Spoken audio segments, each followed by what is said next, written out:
పులిహోర చూడండి, చాలా చాలా బాగుంది. మా తమ్ముడు చాలా బాగా చేస్తాడు పులిహోర.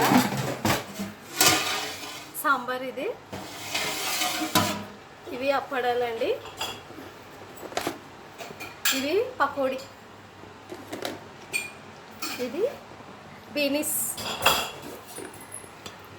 పరమాన్నం అండి. ఇది ఆలు కుర్మా అండి. ఇది పప్పు, ఆకుకూర పప్పు అండి. ఇది వైట్ రైస్.